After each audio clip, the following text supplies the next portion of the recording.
A small town girl raised in Bluefield, Virginia, Makenzie Phipps has been making her way around the music scene for quite some time now. And Makenzie is spreading her love of music in a whole new way. Strong, vibrant vocals mixed with her distinct, unique voice to weave a recipe for her own style of music. And Makenzie's debut country single, Maybe, was featured on Country Rebel and the Country Network, which immediately showcased that she was born to be on the big stage. And her covers of Alan Jackson's I Want to Stroll Over Heaven with You, Amazing Grace, and the Chicks' Travelin Soldier have now been viewed over 3 million times. Today, we are here to talk about Makenzie's new, very hot hit single, Drag. So let's welcome one of country music's hot new stars, Makenzie Phipps. Welcome back. Well, thank you so much for having me today. I really appreciate it. Well, what kind of year has 2022 been for you? Lord, it has been a crazy busy year to say the least. I have had shows every single weekend from January to now, and I am finishing up 2022 with some very exciting things like drag releasing, and I could just not be more thankful. Well, I just noticed that a few days ago you were featured in People magazine. What was that like? That was just so surreal. I was so excited and beyond blessed that they released that song on People magazine, and it was just incredible. They did such a great article, and I was just floored. Yeah, it was a great article, and I think now if you make it in People magazine, I think you can virtually say that you are a big star. At least I think you are. Oh, I don't know about that, but maybe one day. Maybe one day. Well, I think that one day is coming very, very soon, and I know that you have released a few covers this year. Were you surprised that in a matter of days, over 1 million people have seen you sing? Yes, yes. The three covers that you were talking about. So, Amazing Grace was actually the very first cover that I did that went viral. And it went viral in about 2 weeks. It started off pretty slow and then it just ramped up and was ready for action. And it hit 1.1 million views. And that was just so insane to me because, at the time, I believe I was only 18 years old. And it was just crazy. And then, I did Travelin Soldier, and that one slowly picked up as well. It's not at 1 million yet, but maybe here in the future it will get to 1 million views. And then the last one, which was I Want to Stroll Over Heaven, we were down to the wire trying to think of a song to cover.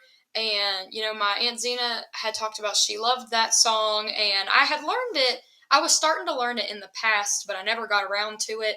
And, she lives in Texas, so I'd been thinking about her and I'd been missing her. And I was like, you know what, I'm going to do a song that she likes. So I did a video of that, and it blew up. It was crazy. I was texting Scott, and, I told him, I was like, oh, this video is kind of picking up. And he was like, okay, well, if you let me know when it hits a fourth of 1 million, we'll see where we can get, tonight. And this was at like mid-afternoon. And I told him, I was like, it's going to hit probably 500,000 within lunch, just with how the views were going. And just in that night, it had gotten like, I don't even know. It was crazy. I tell you, I can't even remember it because it was all such a blur. It just happened so quickly. And then within a couple of days, it just went over 1 million. And I was so shocked.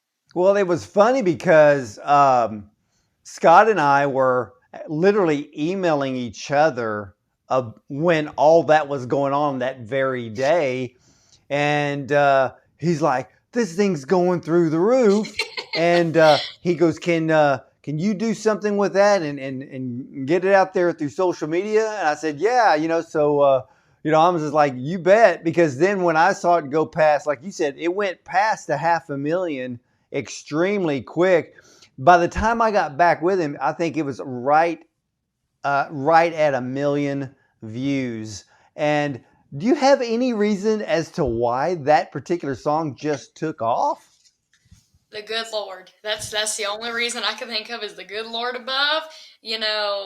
I absolutely love singing hymns and gospel music, and it was also, God works in such mysterious ways because at the time that we had posted that, we were having some just mental setbacks, talking about, is this all going to be okay?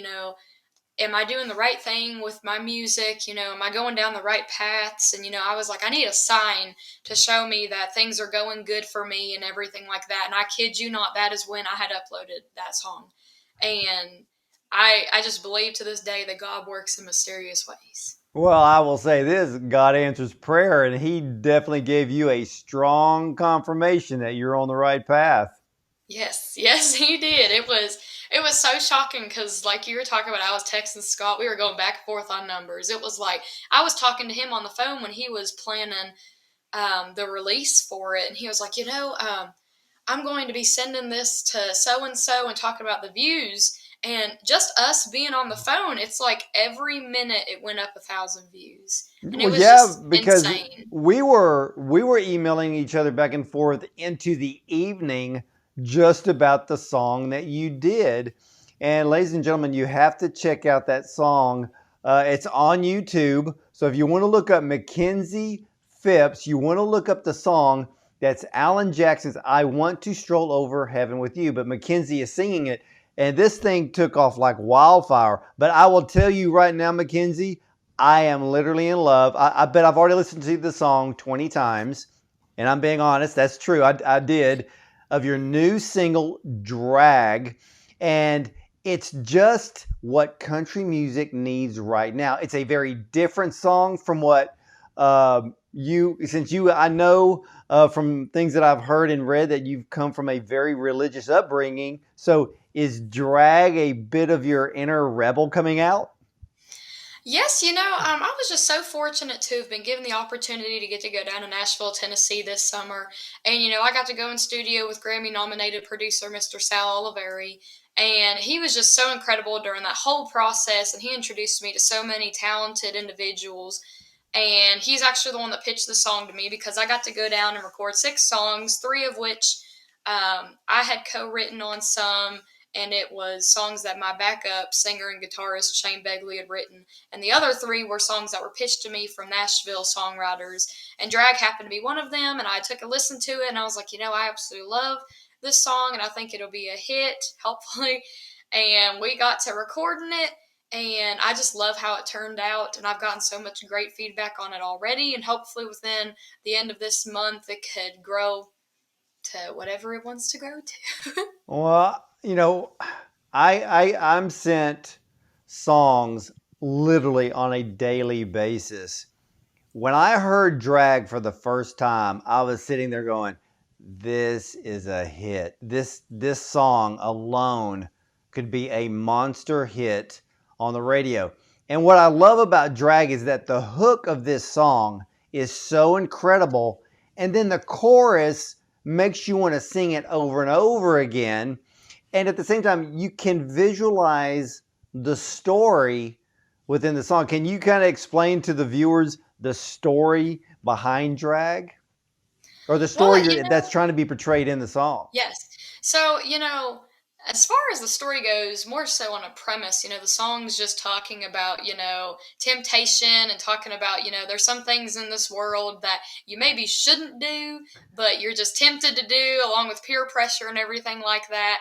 And, you only live once. I've always heard that saying since I was in school because, you get in high school and middle school and so forth, and there's a bunch of peer pressure going on, and people talk about different things that they do that you probably shouldn't do. And, it's just one of those things where you want to try something new in your life, something maybe exciting, rebellious, anything like that. So I do think a lot of people will be able to relate to it in their own way. Yeah, I actually, when I was listening to the song Drag, I was thinking about this is a very unusual, I don't know if I want to call it a love song or a breakup song or "You Like Me So Much That You Won't Leave Me" song. Does that song fit in any of those categories? I think it's however the person wants to interpret it because, there's a bunch of songs that I listen to and I could be thinking of a completely different meaning for it and other people could have a completely different perspective. Like, I think of like The Dance by Garth Brooks. That's one song that I've talked to my parents about. And I tell them I think it's such a beautiful song and I love the message behind it. And I do think, in a sense, it has a positive message. And my parents are like, that's such a sad song. And I'm like, well, you have to put into perspective that there's different people with different opinions and perspectives on things. And, when I listen to it, I see something and then everybody else sees something different. So I think a lot of people will have different perspectives on how they see drag. Well, you bring up a good point too about Garth Brooks' dance, because I know a lot of people who think the song is sad. And let's be honest, that song gets played at funerals. But at the same time, I think it's also a type of song that, take the chance. Yes. We have one life to live. Take the chance, because there's a beauty in taking that chance that if you don't take it, you could be missing out on something incredible. So it's not really the sad song that a lot of people think. So you're right. Everybody's perspectives are different when they hear a song. But ladies and gentlemen, I will guarantee you this, Makenzie Phipps' brand new single, and I call it a hot single because this song will set country radio on fire. Drag is the song. I mean, Makenzie, when I started listening to it over and over again, I'm thinking, man, I'm surprised people like Miranda Lambert didn't grab it, Taylor Swift didn't grab it. The list goes on. But this song fits your voice and the attitude perfectly. Well, thank you so much. I really appreciate it. And I just hope viewers out there will get the chance to listen to the song and really enjoy it as much as I enjoy it. Well, when are we going to see a full-length album from you? I am currently in the process with those 6 songs of making an EP. So I'm actually going to be releasing the songs here sporadically throughout the months. So y'all can be on the lookout for that on my social media platforms. And I just cannot wait to share all of them with y'all. All right. Well, Makenzie, I want to thank you so much for coming on to the program today. And ladies and gentlemen, you need to head over to MakenziePhipps.com for her music, tour dates, and locations. And just like she said today, she has been performing every weekend. So you've got to see her in person. And again, download, buy the brand new single, Drag. I will tell you one thing, it's going to be one of your favorite songs you download into your smartphone. You're going to love it. You're going to play it 20 times or more like I've been doing, because I will tell you this, as soon as we get done here, I'll probably listen to the song again. It's that good. And country radio, if you're watching and listening, you better put this on your playlist, because your listeners are going to be begging to hear Makenzie Phipps Drag over and over again. So, hey, Makenzie, you got a big fan right here. And for the rest of you, stay tuned, because we'll be right back with more.